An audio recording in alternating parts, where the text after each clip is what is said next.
Don Peoples, Deadbolt. Let's talk about it. And yeah, man, let's get into this one. So, Mr. Alberto Martinez, aka Alpo, from the legendary Paid in Full, notorious Harlem Kingpin, murdered in a drive-by shooting at age 55. Obviously, man, Satan came home to collect. And to me, man, this is a situation that obviously a lot of us who followed the situation always knew would happen. I don't know why Alpo thought it would be so sweet that he can be in Harlem where obviously, man, he got a lot of love at and a lot of, praise. He was a kingpin. He did sell a lot of death, destruction to his people. So, in our community, man, we make these niggas legends. You feel me?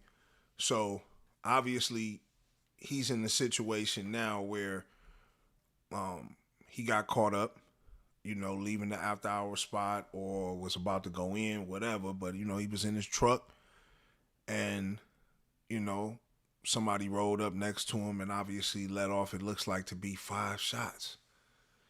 Now, looking of how, the truck is, because the people didn't get out the car, the vehicle's lifted in the air.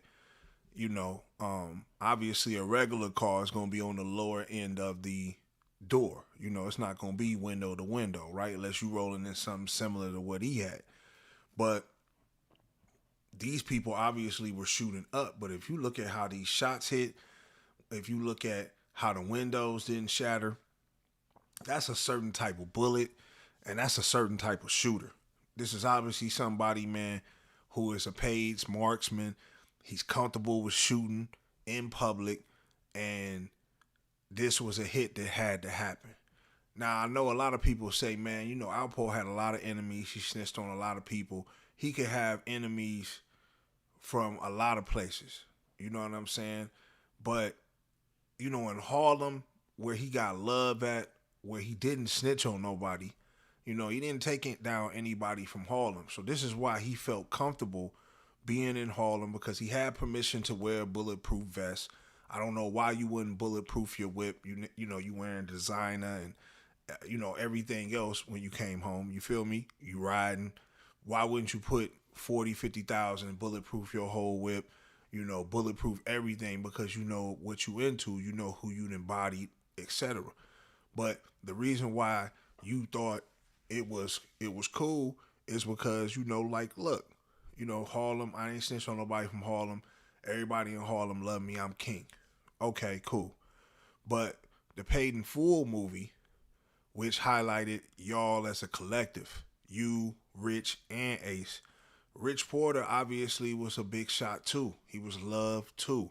A lot of people loved him. You know what I mean? He had people he was feeding in the whole nine. And when the story came out that whacked him and y'all hit him and threw him out in the woods somewhere, and he was obviously looking for his brother at the time. His brother had got kidnapped, and for y'all to do it the way you did it, once you admitted to that, then you was marked for death. This was always going to be a situation that was going to haunt you, because you got rappers, you got other celebrities paying homage to Rich Porter. Why wouldn't you think somebody will put a bag on your head and get you took out? I mean, you live by the street, you die by the street. You know how this game go and how the code roll. So I don't know why you would think that it would be that sweet for you to be out there without your bulletproof and obviously moving around in after hours and stuff like that with no security. Why would you think it's sweet? You had demons on your head, man. A lot of the things that you did, even though we glorified it, you was put in a movie. Cameron played a hell of a part, but this was a situation that was always gonna come back to haunt you because of how you did Rich. So definitely, this was the ghost of Rich Porter that came back for you, and it put you in a situation to where you thought it was sweet. You thought you was gonna be protected in Harlem. When you forgetting that, that was Ace's man. Like, what got what got Ace to want to hustle was because of Rich.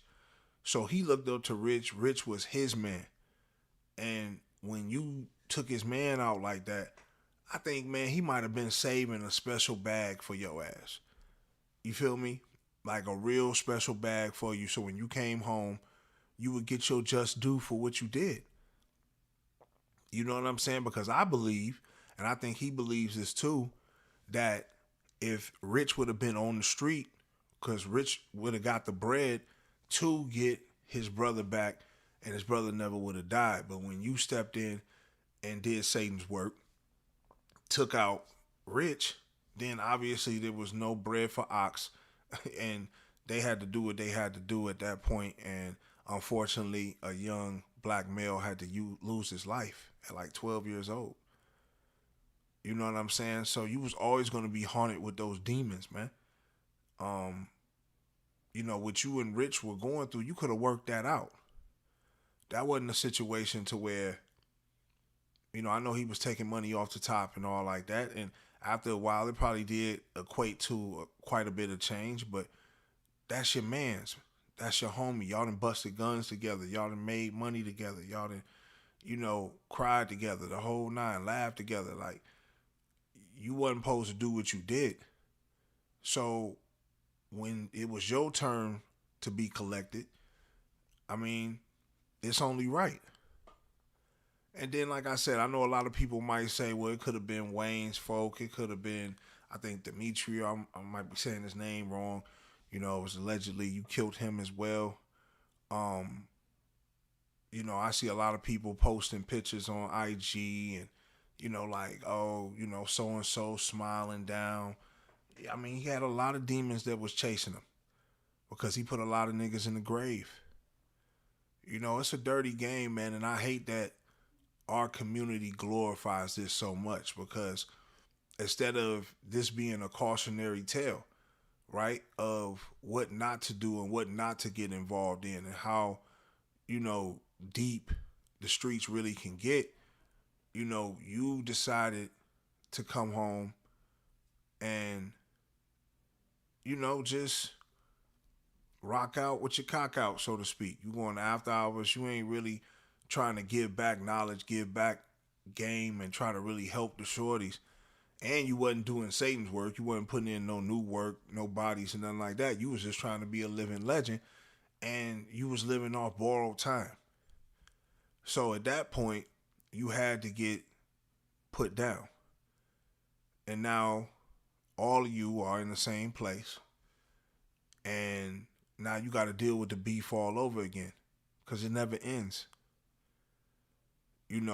Obviously you're going to be a legend and some people are going to love you and some people are going to hate you. But, I think a lot of the shorties, man, because a lot of people are getting the narrative that snitching is cool now because niggas wasn't getting checked when they come home and niggas wasn't getting bodied like a 6ix9ine. Shit, a lot of people all the way back from, the Nicky Bonds. Like, people are coming home and nothing's happening to them, right? Especially the black gangsters and dope dealers and shit. Nothing's happening. So now, with this happening, who's next? Is it 6ix9ine?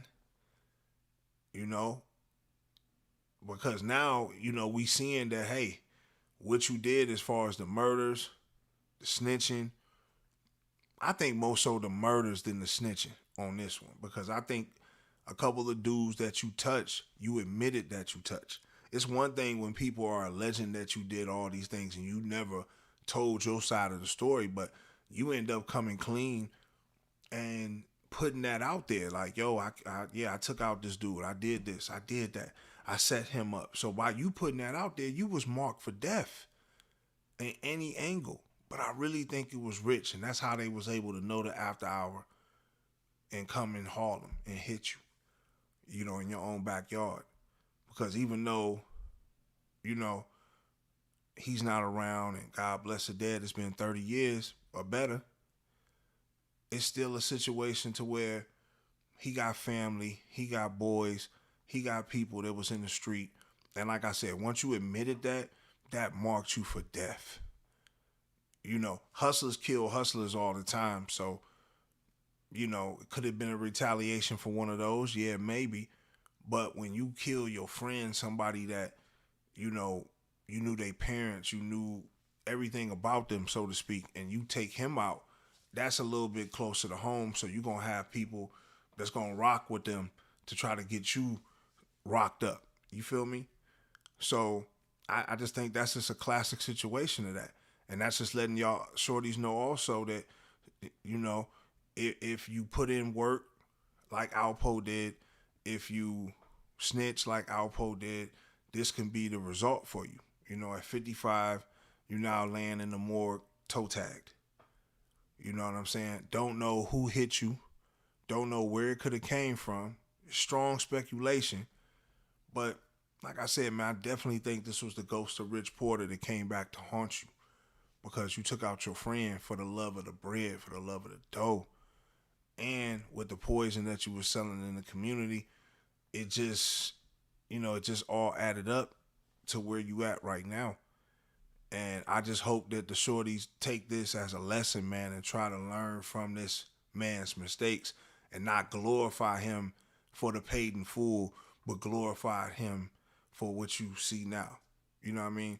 You see what the end result is. So we gon' leave it at that, and we gonna see where this thing, any other word might come out, but I think it was the ghost of Porter on this one, man. But y'all get in the comment box, y'all let me know what y'all think. Do y'all feel that Alpo was took out by a hitter from somebody from Rich Porter, Ace, one of, richest people, or do you just think this was like a random occurrence situation? Y'all get in the comment box, y'all let me know what y'all think. Like, comment, subscribe, hit the notification tab so y'all can tap in every time I drop a video. It's your boy Don Peoples. Deadbolt. Gone.